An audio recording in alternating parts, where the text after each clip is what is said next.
एक छोटे से गांव में एक युवक नामक आदमी रहता था। उसका नाम राजत था। राजत ने अपने जीवन में बड़े सपने देखे थे, लेकिन कभी उन्हें पूरा करने की हिम्मत नहीं की। एक दिन उसने अपने जीवन को बदलने का निर्णय किया और अपने सपनों की पूर्ति के लिए प्रेरित होकर निकल पड़ा। एक दिन राजत के गांव में एक विदेशी यात्री आया। वो एक चमत्कारिक खोज कर रहा था, जो सभी को आश्चर्यचकित कर देगा। राजत को उस यात्री के साथ रहकर अद्भुत सफर करने का अवसर मिला। उन्होंने साथ चलकर कई रोचक स्थलों का अवलोकन किया। वे जंगल, पहाड़ी, नदियों के किनारे और विभिन्न प्राचीन मंदिरों को देखा। साथ ही उन्होंने लोगों से उनकी जीवनी और अनुभव सुने। एक दिन राजत और यात्री एक अत्यंत पुराने मंदिर के पास पहुंचे।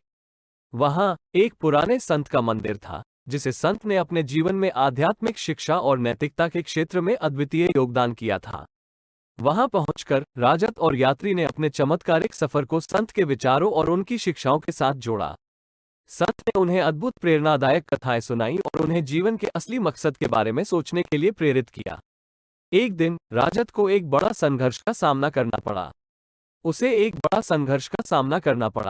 उसे अपने सपने को पूरा करने के लिए बहुत मेहनत करनी पड़ी, लेकिन वो हार नहीं माना।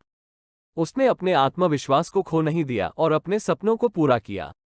अंत में राजत ने अपने सपनों को पूरा करने में सफलता प्राप्त की। उसके प्रयासों ने उसे अद्भुत प्रेरणा और साहस दिया। उसकी कहानी और उसकी यात्रा ने अनगिनत लोगों को प्रेरित किया और उन्हें सपने पूरे करने की प्रेरणा दी। राजत की यह यात्रा न केवल उसके लिए एक अनुभव थी, बल्कि यह एक प्रेरणा स्रोत भी बनी। उसने देखा कि सपनों को पूरा करने के लिए हमें मेहनत करनी पड़ती है, लेकिन यह संभव है।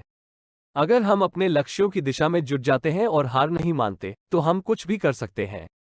इस कहानी से हमें ये सीखने को मिलता है कि हमें हमेशा आगे बढ़ने के लिए तैयार रहना चाहिए, चाहे हमारे सामने कितनी भी मुश्किलें क्यों ना आए। हमें अपने सपनों को पूरा करने के लिए मेहनत करनी चाहिए और हमेशा आत्मविश्वास बनाए रखना चाहिए।